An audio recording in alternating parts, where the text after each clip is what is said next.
Hello YouTube! Welcome once again to the free-to-play account. If you're up to date, you'll know that we went and did a ton of awakenings this week, and we just need to go and finish off this week's event. Of course, this week's event will have ended if you're watching this on YouTube, but of course, you're probably curious how we managed to do anyway. We've managed to get our Void Corruption to level 19, which has been good for getting some of these contract story gems, something we wouldn't have been able to do had it been level 130 being the limit and all that campaign progress. So it's nice that DH Games made that change. Today's goal is going to, of course, be doing the rest of our Card Clash of Illusion cards. We now have more from daily logins. We'll get another couple at reset, which is in 15 minutes.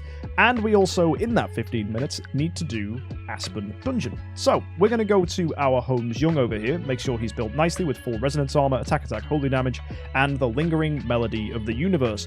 We have HP, we have vitality for healing, we have control purify to keep him safe, and unbending will, just in case something bad happens. With that, we'll go into the Aspen Dungeon, and we should be clearing up to death. Heck, we might even get death 100 beaten here.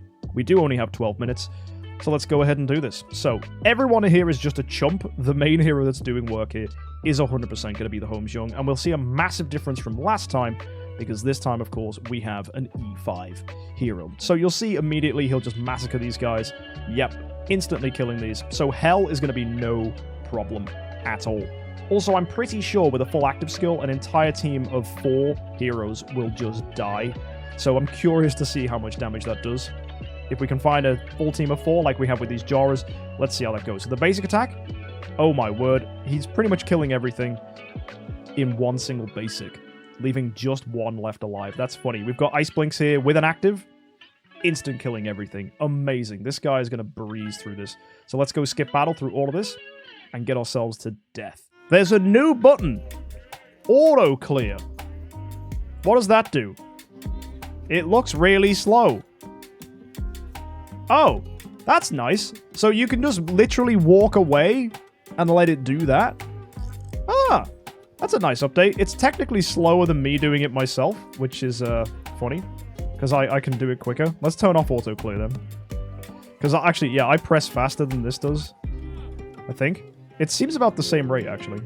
But yeah, that's a nice little feature. Use that, guys, if you want to just smash up. That's great. Obviously, it's not helpful if you need to monitor the waves to see if you need to use a demon potion. But if you're like me and you're completely over-leveled because you just went from E1 to E5, then, yeah, this feature's fantastic. Alright, folks, we're in death, and we're still absolutely breezing through this. We might get death 100 if we can quick smash through most of this. Got a Vesa here. Yeah, she's going to be completely dead. I want to see how we do against a team of 4 heroes. So, ooh, Amun-Ra, Ada, Dark Arthandal. That looks pretty disgusting, but we still completely win. Nice. These guys are getting minced. Fantastic. So we'll be able to go ahead and skip through this. Well, the auto-fighting feature is doing brilliantly. We're at death 50. I don't know if we're going to be able to beat this in the 3 minutes, but it's definitely getting us up there. We're on death 60 already now. So hopefully we'll have this cleared. Oh! No, we died! What killed us? I have no idea. Well, this is one problem with the auto clear feature. Healing. Healing is the problem. You can get bonked by something like an Amun-Ra, which then sets up... Oh, double Asmodel. Okay, that's completely fair. Back in the days of Aspen Dungeon pushing, this is the wave that will get you sometimes, because if Asmodel crits on his basic, that can literally one-shot you because it goes straight through Unbending Will. So I think we just got lucky here. We got very unlucky. Ah, well, that's fine. We probably needed a demon potion to clear this safely. Yeah. Note to self. The auto-clear feature isn't very helpful. Well, it is. But yeah, buy the deals. Absolutely. Let's go ahead and buy some stuff whilst we're here either way. Nice to know we got to death 50, which means we should be clearing this to death 100 next time. And we can just focus a bit more, not use the auto-clear feature, and have that beaten. No problem at all. Alright, well, we got our challenge attempts here as well. For getting hell difficulty in Aspen Dungeon beaten. Nice. Right, now we can go ahead and finish this week's event. We've just done our login, which has gotten us 7 more of our Card Clash of Illusion tickets. So let's go draw these through and do this next stage. So we've got ourselves a lot of stuff to claim here. Hopefully we can get some nice buffs. We're looking for Shadow, Dark, and Transcendence. Ah, we got completely cooked here. That's really unlucky. This is fine. It's Dark, Light, Transcendence. So if we can get a Transcendent Dark team, that'd be amazing. Fortress does nothing, Abyss does nothing, so they're kind of wasted. I mean, we could go with 4 Abyss team. That's funny. It does give us a few extra stats there. It might be worth doing that, to be fair, just to have a full lineup. So we can send that, and I think that's okay, and then we'll just draw another one. So let's draw some more guys out. Here we go. Shadow, Transcendent. Oh, that's good. Shadow. Ah, Fortress. Ooh, we've got the neighbor swap. That's really good. That can give us a full team of Shadow, which is quite nice. Does mean this buff doesn't get used, though, which is unfortunate. So I could use it on the Transcendence instead, but that doesn't feel like it will be as good. Let's compare those stats. So if we do this, that's 53760, which is cute. Whereas if we do this, and then we add the buff, that's 55512. That's actually better. So that's pretty good. Okay, so we can actually enhance this, getting this team to 62,000. Nice. And then as for the Fortress, I think we can just pop this here on Team 3, get a full bonus there, and I kind of want to send that in. The only other thing is to consider what happens if we just put this bonus over here. That does take that up to 50,000. I wonder if it's actually better to go like that, and then enhance this like that, and then have this? That's interesting, because that's the equivalent of 65,000. Is that better than that with the buff?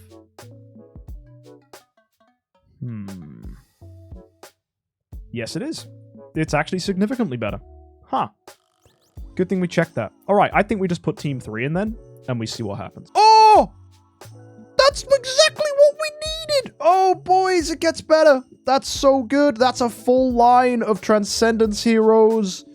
Oh, and then we can put the buff in, and then we can enhance it, and then we can make it even more powerful with this. Oh, that's glorious. That's really good. The only issue is we kind of low-rolled buffs. So we'll just send in Team 1. And now we just need to draw until we have lethal here. Dark's quite nice. We can pop that on Team 2. Gives us a bit more power there. Heck yeah. And then we'll draw again. And that's lethal. Fantastic. Wasn't perfect. Obviously, we got some really rubbish buffs, but hey, we still managed to clear it. And that's okay. Here we are on Stage 8. So let's draw through. Maybe we can get some crazy high roll here. We're looking for Fortress, Light, and Transcendence. Ooh, what's this? Shadow, Abyss, Dark. Oh, that's complete opposite of what we want. That's really unlucky. A Shadow swap? Ugh, why are you doing this? An Abyss swap? Ah! All terrible buffs. Mate, if you remember last episode as well, we got super unlucky. Like, this run has been dreadful. Annoyingly, the best thing we have here is to do that, and that's the best team we can put together. Right now, that annoys me. I'm just going to send in Team 1, I think, and we're just going to draw again. I mean, we could add this buff to Team 1 at least, put in another Shadow hero there, and I guess that's some decent amount of stats. Honestly, I think that's our best option. Yeah. The other thing we could do is actually just use the Abyss hero on Team 3 and do the same thing. Like so. That probably actually gives a better bonus. 50,600. Yeah, so we're actually getting an extra 1,000 by doing that. Let's do this. That's probably the best thing we can do. It's not perfect, but it's something. That means we will just send in Team 1 as it stands, and we'll keep drawing. Hopefully we get something better here. Forest, Forest, Light. Okay, that's good. Dark. That's not good. Okay, I guess we send in Team 1 and we draw again. We're getting so many team buffs, but our teams suck. Well, at least this is best served on Team 1 without us having to do any swaps. This is annoyingly the best lineup we have. Wait, no, it isn't even. What the heck? Team 1 is technically still the best team we have. So all our buffs are best put on that. That's insane. Really? So at this point, we just send in Team 3 and keep drawing? Is it best to do that? That's a little bit of stat gain. Yeah, we might as well. So we'll send that team in, and let's draw. 1, 2. Ooh, hello. Fortress, Forest, Light. Finally something good. I will add that to... Oh, wow. None of our teams actually benefit from this, really. That's ridiculous. Draw again. Okay. Okay, so now technically it's better to put that buff on Team 3. So we will. And then we'll draw again. There is lethal. And we get even more damage here. Oh, stupid. Such a huge waste of tickets. That costs so much. Ah. Well, we're on to stage 9. That's good at least, right? Stage 9 with 1 ticket left. I think we need 23 additional tickets to clear this reliably. So let's go finish this off. So we're going to go into the Starry gem packages. So we'll buy the 20. Because 20 is the minimum we'll need. So let's grab this. So we're looking for Abyss, Dark, and Transcendent. Double Abyss is nice. It's a decent start. We got a Transcendence Convert. That's fantastic. We get Abyss here. We get Light, Dark, and Abyss again. Oh, with a neighbor switch. Wow. That means we can get a full Abyss team. Now we're talking. This is more like it. Where was this last time? And that means Team 3 can be insane here as well. Hello. Nice. We'll send in Team 2 then. And let's draw some more. So we get Light, we get Abyss, we get, wow, Forest, and Shadow. I'm saying wow to this. That's a huge bonus. That's 76 already. That's insane. So we send in Team 2. Oh, this is feeling way better. Right, what if we can get something really stupid here? Oh, that's nice. So that's even bigger, 85,000. And, oh... even that team looks okay, because it's got a decent number of Abyss and Dark here. So we can make it even stronger by using the Fortress. So we attack with Team 2. And then we draw one more, which gets us a buff. Ah, and it's unusable. That is a shame. That is such a shame. We're so close here. So we do just need to get 4 more. So we'll buy him here for 250. And then here's lethal. On the last one, absolutely. Oh, tons more damage. I hate when that happens, when the final buff is just overkill. Ridiculous. Either way, there you go. It was exactly 24, which is what you'd expect for stage 9. Fantastic. And there it is. That's our last ticket used. And that will be stage 9 cleared, which gets us tons of glorious treasury stuff, and we get some additional resources for the Celestial Island. So, folks, let's go finish up. We need to go into the glorious treasury and start spending our stuff here. So we need to get our first claim, which is going to get us 5 here, which is nice. And that means we now need to draw our attention to the glorious treasury. So we can either go with an artifact or we can go with stellar shards. That's a tough call. I think both are very useful at the moment. We grabbed an elusive mirror last time. I think we've already got 2 elusives. I really just want Demon Bells at this point. I think Stellars are going to be extremely useful still. It's a tough call, but I think Stellars is the right pick. So we get Stellars twice, and then we're going to go to Treasury 3, and then we need to buy some Sublimation. So we need to check what Sublimation we have. So, if you look already at what Sublimation we've managed to gain, we've got a full active skill, and we've got a full passive 2, right? So we just need to get another blob here for passive 3, and then we're there. So buy that. And there we go. That's our glorious treasury used. And that takes us to the perfect number for all our sublimation. So we've got full active skill, passive 2, passive 3. Amazing. So when we get access to a Transcendence hero, they're really going to appreciate that. And then that means we can also claim some more stuff in the Starlight Melody, which is going to give us access to a ton more Transcendence copy chest, which is good. We get even more Spiritual Essence, even more Stellar Shards, and that's all going to help us next time we want to do Awakens. And also, Master's Toolboxes are nothing to be upset about. We actually have a decent pile of Master's Toolboxes now. We have 400 in total, which is really good for this account. Also, having 126,000 Spiritual Essence is a really good leg up. It gets us closer to being able to do the mid-tier, the Glory Challenge almost. So if we can get a few more, that'd be great, which means as soon as we hit level 130, we'll be able to instantly have a Tree of Origin 5 hero, which would be stunningly good if that's something we're able to acquire. But yeah, overall, the account's looking really nice. We've got ourselves 1.4 million Crystals of Transcendence, 13 million Stellar Shards. The only thing that's stopping us at the moment is actually accessing 10-star heroes. You can see we don't quite have lots of copies. We did use a lot of copies as well to do Awakens this week, so that set us back a little bit, but that's fine. The progress we've gained has been amazing. So yeah, overall, very, very pleased with this week's event. I don't think we're going to be doing this again more often, mainly because I'm not happy with the Contract Starry Gem investment that we used and what we got back.